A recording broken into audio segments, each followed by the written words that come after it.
My mother-in-law stood up at the head of the table, tapped her wine glass with a fork, and said loud enough for all 40 relatives to hear, "Before we go any further, I want to make one thing clear. Sophie is a lovely little girl, but she is not blood. She is not a Whitfield, and she will not be included in what happens to this family's assets when I'm gone." My daughter was 7 years old.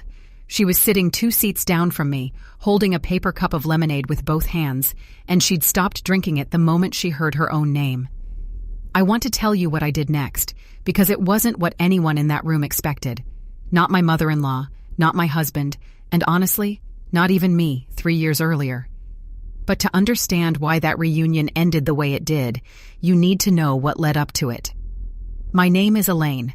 I was 34 years old the summer this happened, and I'd been married to my husband, Daniel Whitfield, for 4 years. Sophie was my daughter from a relationship before Daniel. Her biological father had walked away before she turned 2, and by the time Daniel and I met, it was just the 2 of us, figuring things out. Daniel adopted Sophie legally 18 months into our marriage. He'd asked me, almost shyly, if he could, not because he had to, not because anyone required it of him, but because, in his words, "She's my daughter. I'd like the paperwork to say so." I cried in the parking lot of the courthouse the day it was finalized. Sophie called him Dad before the ink was even dry, because she already had for a year. Daniel's mother, Barbara, never accepted it. Barbara Whitfield came from what she liked to call an old Connecticut family, though as far as I could tell, the family's actual money had mostly evaporated 2 generations ago, leaving behind good china, a lot of opinions, and a house that was worth more than what was left in the accounts. She had 2 other grandchildren, my sister-in-law Renata's twins, Colton and Charlotte, and from the day she met Sophie, there was a visible, deliberate difference in how she treated her. Small things at first. Christmas stockings for Colton and Charlotte hung on the mantel. Sophie's would appear unlabeled, tucked on a side table. Birthday cards for the twins arrived with checks inside. Sophie got a card, no check. Because I wasn't sure what she likes yet, 4 years running. When Barbara introduced people to her grandchildren at church or at the club, she'd say, "These are my grandchildren, Colton and Charlotte." And then, if Sophie happened to be standing right there, add, almost as an afterthought, "And this is Elaine's daughter." I brought it up to Daniel more than once. He always said the same thing. Give her time. She'll come around when she sees how much Sophie loves her. He wasn't wrong that Sophie loved her. Kids are generous that way, more generous than they should have to be. Sophie drew Barbara pictures. Sophie saved her a seat at school plays. Sophie, at 6 years old, made her a birthday card that said, "To the best grandma in the world," in wobbly crayon letters, misspelling grandma because she was 6, and Barbara left it on the hall table for a week before I noticed it had gone into the recycling. I didn't say anything to Sophie. I never would. But I noticed everything, and I kept a mental ledger, the way you do when you're trying to decide if something is a pattern or just bad luck repeated 4 years in a row. There's one more piece of context you need before I get to what happened next, and it's this. Barbara didn't know what I did for a living. Nobody in the Whitfield family did. Not really. When they asked, I said I did some consulting, mostly remote, and they nodded and moved on, because to them, a woman who didn't attend the country club luncheons or the garden committee meetings wasn't worth asking twice about. What I actually did was run a financial advisory firm I'd built from nothing over 9 years, specializing in helping family-owned businesses restructure debt and ownership before they collapsed under their own mismanagement. It wasn't glamorous. It also wasn't small. By the time this story starts, my firm had 40 employees and a client list that included 3 companies whose names would have meant something to Barbara if she'd ever bothered to ask what I actually did between school drop-off and pickup. I kept it quiet, honestly, because early on, when I'd mentioned a client meeting or a deal closing, Barbara's face would do this thing, a flicker of something between suspicion and dismissal, like she assumed I was exaggerating a secretarial job into something grander. After a few of those looks, I stopped bringing it up. It was easier to let her believe what she wanted to believe. I had no idea, at the time, how useful that quiet would turn out to be. The first real escalation came at Colton and Charlotte's 8th birthday party, the spring before the reunion. It was a big affair, a rented pavilion at the country club, a magician, a cake shaped like a castle. Sophie had been invited, technically, because Renata had sent the invitation to the Whitfield grandchildren as a group text, and Sophie's name had been typed in along with the twins. When we arrived, Barbara was standing at the entrance greeting people. She hugged Colton and Charlotte, who'd arrived earlier with Renata, made a fuss over their outfits, and then turned to Sophie, looked at the handmade friendship bracelet Sophie had brought as a birthday gift for Charlotte, and said, "Oh, how sweet. You can leave that on the gift table, sweetheart. This party's really for family, but you're welcome to stay for a little while and watch the magician." Sophie was 6. She didn't understand the distinction Barbara was drawing. She just heard, "You're welcome to stay for a little while," and she thought that meant something was wrong with her being there at all. She spent most of the party standing near me instead of playing, which broke something in me I hadn't fully felt break before. I said something to Barbara that day, quietly, pulling her aside near the drinks table. I asked her directly, "Do you consider Sophie your granddaughter or not?" Barbara didn't flinch. She said, "Elaine, I think the world of Sophie. But let's not pretend legal paperwork changes blood. Colton and Charlotte are Whitfields by birth. Sophie is a wonderful little girl who happens to be in this family. There's a difference, and I don't think it's unkind to acknowledge it." I told Daniel that night, word for word. He was furious. Genuinely furious, not performatively so, and he called his mother the next morning. She told him he was being oversensitive and that she never said anything untrue. Daniel pushed harder than he ever had before, and for a few months, things seemed to cool. Barbara was polite at gatherings. She even bought Sophie a Christmas gift that year with a real bow on it. I should have known it was a pause, not a change. The second escalation came 6 months later, when Barbara's husband, Daniel's father, Richard, passed away unexpectedly from a heart attack. In the aftermath, as families do, there were conversations about the estate, the house, a modest investment portfolio, some life insurance. Barbara, now the sole decision-maker over what remained of Richard's assets, called a family meeting at her attorney's office. Daniel and I sat across the table from Barbara, Renata, and Renata's husband. The attorney read through a proposed distribution plan Barbara had drafted for the eventual passing of her own estate down the line. She wanted it settled, "while I still have my wits," she said. The plan named Daniel, Renata, Colton, and Charlotte as beneficiaries. Sophie's name wasn't on it. Daniel asked, in front of everyone, "Where's Sophie?" Barbara didn't even look up from her folder. "Sophie isn't a blood grandchild, Daniel. If you'd like to set something aside for her from your own share, that's entirely your right. But I won't be naming a step-grandchild in my estate plan. I hope you understand that's not personal."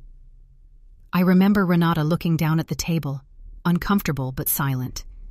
I remember the attorney's pen stopping mid-note, the small pause of a professional trying not to react to something unprofessional happening in front of him. I remember Daniel's hand, under the table, finding mine and gripping it hard enough to leave a mark. We left that meeting and sat in the car for 10 minutes without either of us starting the engine. Daniel apologized to me, for his mother, for the years he'd told me, give her time, for not seeing it sooner. I told him it wasn't his fault. I meant it. But something in me had shifted permanently that day. I was done waiting for Barbara to come around. I started, instead, quietly preparing for a version of the future where she never would. Here's something I hadn't told Daniel, or anyone in his family, up to that point. 2 years earlier, my firm had been retained to restructure the finances of a struggling regional hospitality group, a company that, among its holdings, owned 3 event venues in our state, including a converted historic estate called Ashford Hall. Ashford Hall was, as it happened, the venue Barbara had already booked, deposit paid, for the extended Whitfield family reunion scheduled for that August. The biggest Whitfield gathering in a decade, with cousins flying in from 4 states, meant to celebrate what Barbara kept calling the next generation of this family. The restructuring deal my firm had negotiated 2 years prior involved my firm's holding company taking a controlling equity stake in the hospitality group in exchange for the debt relief that had kept it from bankruptcy. In plain terms, I wasn't just a consultant who'd once worked with these venues. Since the deal closed 8 months earlier, my company was the majority owner of the group that owned Ashford Hall. Barbara had no idea. She'd booked the venue through an events coordinator, signed a standard contract, and never once thought to ask who actually held the deed. I found out purely by coincidence. I saw the reunion save the date Barbara had mailed out, recognized the venue's name from my own portfolio review that quarter, and sat with that information for almost 2 weeks before I told Daniel. I want to be honest with you. My first instinct wasn't strategic. It was just shock, and then something quieter and more resolved settling in underneath it. 2 weeks before the reunion, Barbara made her final move. She called Daniel and asked him to come to her attorney's office one more time, this time to sign paperwork formally confirming, in writing, that any future family trust distributions from Richard's remaining investment accounts would exclude non-blood descendants, meaning Sophie, permanently and in writing, closing off even the possibility Daniel had assumed was still open. Daniel refused to sign. Barbara told him that if he wouldn't sign it privately, she'd simply announce the decision publicly at the reunion instead. So everyone understands the family's position going forward, and there's no confusion for the next generation. She said it like a threat, because it was one. That was the moment I stopped being patient. I didn't confront Barbara before the reunion. I didn't argue, and I didn't warn her. I let her plan her announcement exactly as she intended, because I understood something she didn't. The story of that day would only mean something if she made her choice in front of everyone, in her own words, with her own certainty, before anything changed. The reunion took place on a Saturday in August, on the back lawn of Ashford Hall, 40-some Whitfields and their spouses seated at long tables under string lights, a caterer plating the second course. Barbara stood at the head table sometime after dessert, tapped her glass, and delivered exactly the speech I'd expected. The one you heard at the start of this story. She stood there, in a venue she didn't know I effectively owned, and told a room full of relatives that my 7-year-old daughter would never be treated as real family, in writing, going forward, forever. I let her finish. I let the silence sit for a moment after she sat back down, the kind of silence where you can hear ice settling in glasses. Then I stood up. I didn't raise my voice. I thanked Barbara for being direct, because at least now there was no ambiguity about where things stood.